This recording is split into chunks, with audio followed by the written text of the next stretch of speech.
Rain and river, frost and thaw, wind and wave, however much they may differ among themselves, agree in this, that they are, upon the whole, slow and certain agents of destruction. All work in the same direction, persistently attacking the solid land and sweeping away its superficial substance. Not that a particle of this substance is annihilated; every grain stolen from the land is sooner or later carefully deposited somewhere in the sea. But still this gradual transference of matter, from land to water, must ultimately result in the lowering of the general level of the land to that of the sea, by the action of the rain and rivers, and in the subsequent paring down of the plain thus formed, to the depth of which marine denudation becomes insensible. If, therefore, no hindrance were offered to the action of these agents, not only would a time come when every foot of the British Isles would be buried beneath the sea, but, inasmuch as the volume of the sea is very much greater than that of the land which rises above the sea level, if sufficient time were granted, all the dry land in the world would ultimately disappear beneath one universal sheet of water. It is not difficult, however, to detect in the operations of nature counterbalancing forces which are capable of upheaving the deposits that have been formed on the sea bottom, and of piling up fresh stores of solid matter upon the surface of the earth. Among these elevatory, and therefore reparative, agents, the most important place must be assigned to those which give rise to earthquakes and volcanoes. After the occurrence of an earthquake it is by no means uncommon to find that the level of the land has been shifted. Sometimes, it is true, the surface is depressed, but more commonly the movement is in the direction of elevation. Perhaps the best recorded example of such upheaval is that which was observed by Admiral Fitzroy and Mr. Darwin when examining the western coast of South America. This region is peculiarly subject to subterranean disturbances, and in 1835 a violent earthquake, which destroyed several towns, was felt along the coast of Chile, extending from Copiapó to Chiloé. It was found after the shock that the land in the Bay of Concepcion had been elevated to the extent of 4 or 5 feet. At the island called Santa Maria, about 25 miles southwest of Concepcion, the upheaval was easily measured vertically on the steep cliffs, and the measurements showed that the southwestern part of the island was raised 8 feet, while the northern end was lifted more than 10 feet high. Beds of dead mussels were, in fact, hoisted 10 feet above high water mark, and an extensive rocky flat, previously covered by the sea, was exposed as dry land. In like manner, the bottom of the surrounding sea must have been elevated, for surrounding all round the island became shallower by about 9 feet. It is true there was a partial subsidence shortly afterwards, but this was far from sufficient to neutralize the upheaval, and the net result showed a permanent elevation. It is considered probable that the greater part of the South American coast has been raised several hundred feet by a succession of such small upheavals. When an area is thus raised, the addition suddenly made to the mass of dry land may be very considerable, and will compensate for the effects of denudation continued through a long period. It was calculated, for example, by Sir C. Lyell, that during an earthquake which occurred in Chile in 1822, a mass of rock more than equal in weight to 100,000 of the great pyramids of Egypt was added to the South American continent. If a single convulsion of this kind can thus raise such an amount of solid land from beneath the waters, it is obvious that these movements must be of great service in renovating the surface of the earth, and in bringing new material within reach of the ever active agents of denudation. It is proper to remark that an earthquake wave is a vibration of the solid crust of the earth, which may, and constantly does, occur without giving rise to any permanent change in its form. Nevertheless, the wave is often accompanied by movements of elevation or of depression, which produce permanent alterations of level of considerable magnitude. An earthquake is just such a disturbance of the ground as would result from a sudden shock or blow given upward in the interior of the earth, from which, as from a centre, waves or tremors may be propagated in all directions through the solid ground. In many cases the shock is preceded or accompanied by a rumbling noise, like that of distant thunder, or by other sounds produced by the subterranean disturbance. The earthquake wave, as it travels along, causes the ground to rise and fall, and frequently produces irregular fissures, which may close again and thus bury whatever has been engulfed, or may remain open as yawning chasms, and thus modify the drainage of the country. The impulse may be transmitted through the earth to an enormous distance. The great earthquake which destroyed Lisbon in 1755 having made itself felt, directly or indirectly, on the waves of Loch Lomond in Scotland. If the centre of disturbance is near the sea, the water is affected even more than the land, and the water waves may be far more destructive than the earth waves. News has recently reached this country of the terrible devastation wrought by the great tidal wave which followed the earthquake at Lima, Arica, Iquique, and other points of the coast of South America in May 1877. A good deal of attention has been paid by Mr. R. Mullet to the study of earthquake phenomena, or seismology, and he is led to conclude that the origin of the disturbance is usually not deep seated in the interior of the earth, probably never exceeding a depth of 30 miles, while in many cases it is certainly much less. Thus he ascertained that the great Neapolitan shock of 1857 had its origin at a depth of only 8 or 9 miles beneath the surface. Dr. Oldham has since found that a great earthquake at Cachar in India in 1869 had its focus, or centre of impulse, at a depth of about 30 miles. Although earthquake shocks are happily of rare occurrence in this country, it must be remembered that, in many parts of the world, they are by no means rare phenomena, and probably it is not overstating the case to say that earthquake shocks occur, on an average, about 3 times a week. During the year 1876, for example, no fewer than 104 earthquakes are recorded in Professor Fuchs' annual report, and in the preceding year as many as 100 days were marked by the occurrence of shocks. But in addition to these, there are no doubt many slight disturbances in unfrequented districts, which are never recorded in such reports.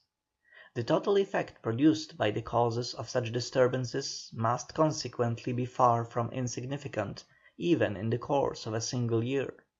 Subterranean disturbances which commence merely with quakings of the ground often terminate with the forcible ejection of heated matter from the interior of the earth.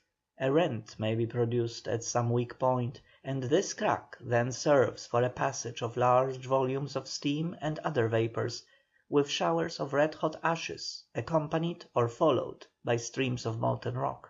The solid materials are shot forth into the earth, and fall in showers around the mouth of the orifice, where they form, by their accumulation, a cone-shaped mound or hill. Such a hill is called a volcano, or popularly a burning mountain. It must be borne in mind, however, that it does not burn in the sense in which a fire burns, but it merely offers a channel through which heated matter is erupted from below. It differs again from an ordinary mountain in that it is simply a heap of loose materials and melted matter, which has been piled up layer after layer around a hole leading down to the interior of the earth. Hence, if a volcano were cut through, it would probably present a section something like that shown in Figure 50. Here a channel A has been opened through strata B, B, originally horizontal, and the ejected matter has fallen all round the orifice in conical layers, each forming a mantle thrown irregularly over the preceding layer, and sloping in all directions away from the central chimney. At the mouth of the volcanic pipe there is usually a funnel-shaped opening known as the crater. Fragmentary materials falling back into this cup, or rolling in from the sides, form layers which slope towards the vent and therefore in the opposite direction to the dip of the volcanic beds which make up the mass of the mound. A section of a cone of loose cindery materials is given in Figure 51, and shows the difference of dip just referred to. The molten matter, which wells up the throat of a volcano, cements the loose ashes and cinders into a compact mass, where it comes in contact with them, and thus forms a hard stony tube lining the volcanic chimney. At the beginning of an eruption, clouds of steam are copiously belched forth, showing that water has its part to play even in these fiery phenomena. The steam generally issues spasmodically, each puff giving rise to clouds which shoot up to a great height, and are either dissipated or condensed in torrents of rain. Associated with the steam are various gaseous exhalations, most of which, however, are not combustible. Hence the appearance of a column of flame, often said to be seen issuing from a volcano, must generally be an illusion, due to illumination of the vapours, partly by the sparks and red hot stones and ashes shot out at the same time, and partly by reflection from the glowing walls of the pipe and from the surface of the molten matter below. In the early stages of an eruption huge fragments of rock may be ejected, for when, after a period of repose, the pent-up steam and gases at last gain vent, they violently eject the materials which have accumulated in the throat of the chimney and choked its opening. Masses of rock, some as much as 9 feet in diameter, are said to have been cast forth from the great volcano Cotopaxi in Quito during the eruption of 1553, and to have been hurled to a distance of more than 15 miles from the mountain. During an eruption, ashes are commonly ejected in great quantity, but it must be borne in mind that the materials so called are very different from the partially burned fuel of the domestic hearth. Volcanic ashes are, in fact, nothing but fragments of lava or partially fused rocky matter. When jets of this lava are shot forth from the volcano, the liquid is broken up by the air, and so splashed about that it falls in drops, which harden into small spongy fragments, resembling ashes and cinders. In some cases the lava is broken into such fine particles that it is known as volcanic dust or sand. Dense showers of such dust have been known to darken the sky for miles around the volcano, and have been wafted by winds for even hundreds of miles. It is an interesting fact, shown by the examination of the sea bottom by the Challenger, that the volcanic particles are almost universally distributed over the floor of the deep sea. When the steam, which is abundant in most eruptions, condenses in torrents of rain, the volcanic dust is frequently worked up into a hot mud, which rolls down the hill in a sluggish stream, burying everything before it. Herculaneum was sealed up by a crust of volcanic mud discharged from Vesuvius, while Pompeii was overwhelmed by a vast accumulation of dust and ashes during the same eruption. The partially molten rock called lava raises up in the volcanic pipe, and may eventually run over the lip of the crater, or force its way through cracks in the hill, forming red-hot streams, which generally present a consistence of something like that of treacle. These lava torrents are often of great magnitude.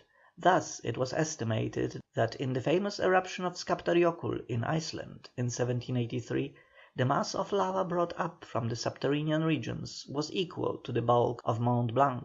The lava rapidly cools on the surface, though long retaining its heat beneath the protecting crust, and ultimately the entire mass solidifies, forming a hard rock, more or less like a slag from an iron furnace. In different specimens, however, the lava exhibits great variations, some being dark coloured and comparatively heavy, while others are lighter in colour and much less dense.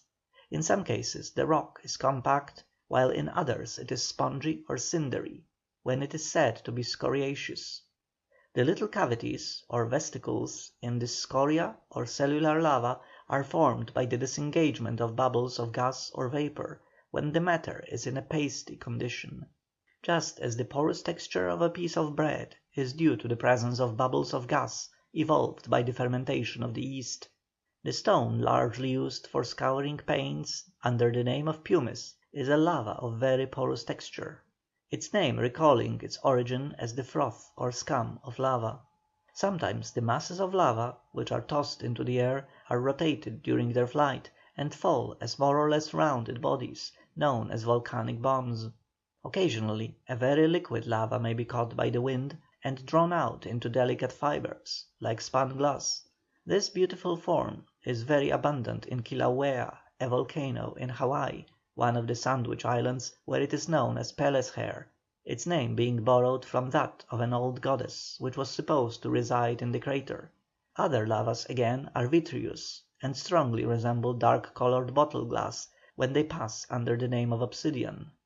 This kind of lava was largely used by the ancient Mexicans for making rude knives and other cutting instruments, and a hill in northern Mexico, formerly worked for this material, is still known as the Cerro de Navajas, Spanish Hill of Knives. It often happens that the lava that wells up in the pipe of a volcano breaks by its sheer weight through the rim of the crater, or even breaches one side of the conical hill. Thus Figure 52 represents a group of small extinct volcanoes in central France, showing cones which have been broken through in this way.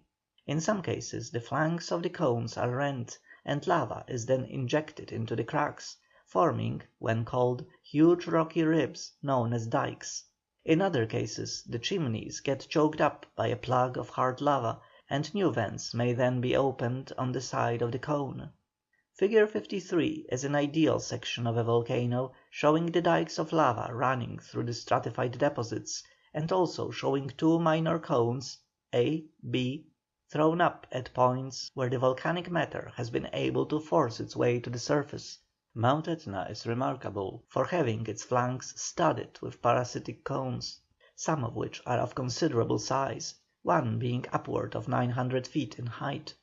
After a volcano has long been silent and the large crater has been more or less filled, partly by ejected materials which had fallen back into the cavity during the last eruption, and partly by matter washed in by rain, renewal of activity through the old channel may give rise to the formation of a new cone, seated within the old crateral hollow. Great changes may indeed be effected in the character of a volcano by successive eruptions, new cones being thrown up at one time and old ones obliterated at another. Figure 54 shows the summit of Vesuvius as it appeared in 1756, when there were no fewer than 3 separate cones, one within another, encircling as many craters. But about 10 years afterwards the summit presented the form shown in Figure 55, where a single cone rises from the floor of the great crater. The curious stages through which a volcano may pass are well illustrated by the story of Vesuvius. Rather less than 2000 years ago, that mountain was as peaceful as Primrose Hill is at the present day. It seems, from all accounts, to have had a very regular conical shape, with a crater about 1.5 miles broad. Yet its shape led hardly anyone to suspect that the mountain was a slumbering volcano.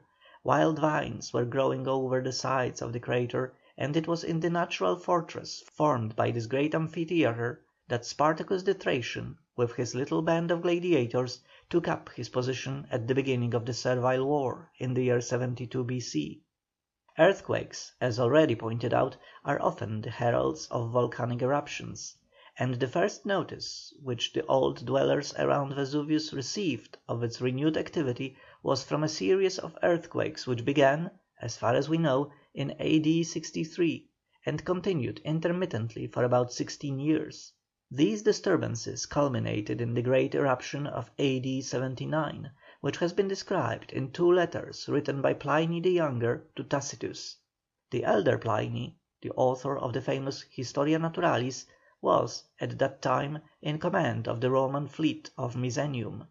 On the 24th of August a cloud of unusual size and shape was seen hanging over the mountain. It is described as having had the form of a huge pine tree, and similarly shaped masses of cloud usually accompany the eruptions of Vesuvius. An enormous column of steam, mingled with ashes and stones, shoots up from the crater to a height of 1,000 or 1,200 feet, where the clouds spread out in horizontal masses, some miles in breadth, while the ashes and stones fall down in showers. Attracted by so curious a sight, the elder Pliny went to Stabie, about 10 miles from Vesuvius, but his eagerness to witness the spectacle cost him his life. His nephew, who stayed at Misenum, described the scene. The shower of ashes, the ejection of red-hot stones, the movement of the land, the retreat of the sea, and other phenomena characteristic of the eruption of a volcano attended by an earthquake. So vast were the quantities of ashes and other fragmentary matter ejected, either dry or mixed with water, that the unfortunate cities of Herculaneum, Pompeii, and Stabie were buried beneath deposits, in some places 30 feet in thickness. It is doubtful, however, whether any true lava was erupted on this occasion, From that date to the present day Vesuvius has been more or less active, though sometimes quiet for considerable intervals.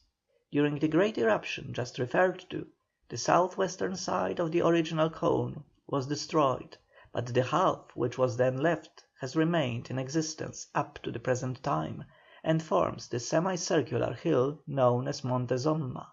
Figure 56 is a view of Vesuvius half encircled by the cliffs of this ancient crater. When a volcano is situated near the coast, and by far the larger number of existing volcanoes are so situated, the ashes may be showered into the sea, or be borne thither by the wind, and may, in this way, get mixed with the detrital matter which is spread over the sea bottom. A curious series of deposits may thus be produced consisting partly of materials worn away from the land by the action of the water, and partly of matter ejected from subterranean sources. In some cases volcanic outbreaks take place actually beneath the sea, and the matter thrown up becomes mixed with the remains of shellfish and other marine organisms. Submarine volcanoes occasionally give rise to new land, the erupted matter being piled up in sufficient quantity to form an island rising above the waters. Thus in the year 1831 an island, which Admiral Smith named Graham Island (figure 57), appeared in the Mediterranean, between Sicily and the coast of Africa, where there had previously been more than 100 fathoms of water. The pile of volcanic matter forming this isle must have been upwards of 800 feet high, for the highest part of the island was 200 feet above water, while the circumference of the mass of land was nearly 3 miles. After it had stood above the waves for about 3 months, the island entirely disappeared. It is probable that a great deal of the force by which volcanic products are brought to the surface is due to the conversion into steam of water which, in some way or other, obtains access to the deep-seated molten rocks, but whether this is the sole source of the volcanic energy or not is uncertain. Numerous hypotheses have been advanced to explain the source and origin of the molten matter itself. Some of these attempts at explanation refer the heat to chemical and some to mechanical causes, while others assume that it is merely the residue of the heat which the earth originally possessed, if, as seems likely, it existed at one time in a state of fusion. Dismissing, however, these vexed questions, it is sufficient to remark that some source of heat unquestionably does exist in the earth beneath our feet. If a thermometer be buried in the ground at a depth of only a few inches below the surface, it is found to be affected by all superficial changes of temperature, and its indications show that it is cool at night and warm in the day, cold in the winter and hot in the summer. But plunged deep into the ground, or placed in a deep cellar or cavern, these variations disappear, and one uniform temperature is registered under all circumstances. What that temperature is will depend principally on the climate of the locality, the constant temperature being nearly the mean temperature of the surface.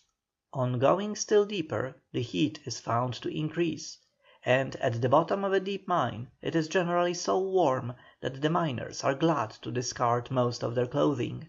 At present the deepest mine in this country is the Rosebridge colliery at Ince near Wigan, which has reached a depth of 2,445 feet. Experiments on the temperature at different depths while sinking this pit showed that the average increase is about 1 degree Fahrenheit for every 54 feet. In other sinkings somewhat different results have been obtained, the rate of augmentation being affected by the character of the rocks bored through and by the position which the strata occupy, whether for example they are inclined or horizontal.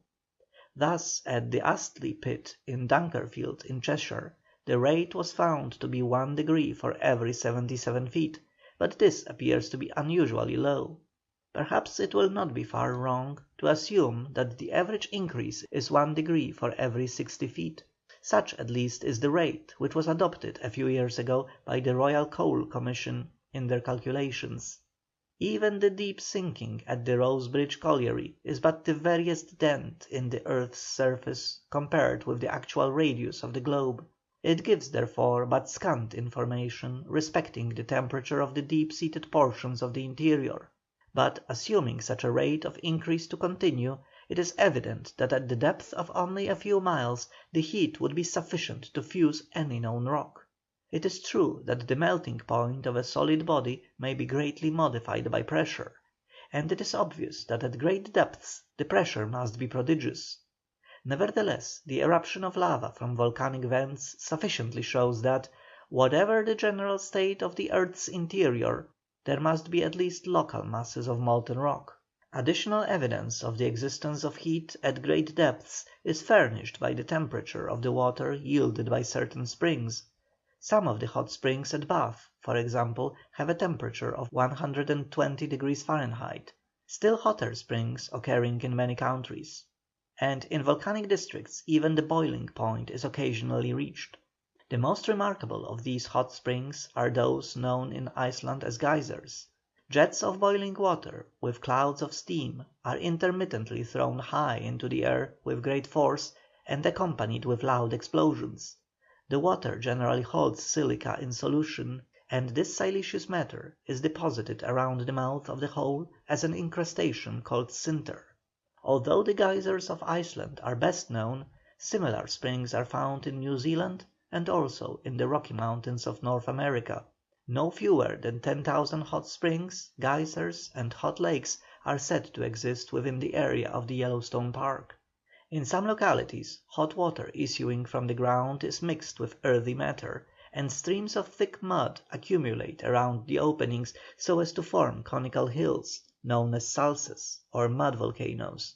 Such eruptions of mud, varying considerably in consistency and in temperature, occur, for example, in the Crimea and on the shores of the Caspian Sea.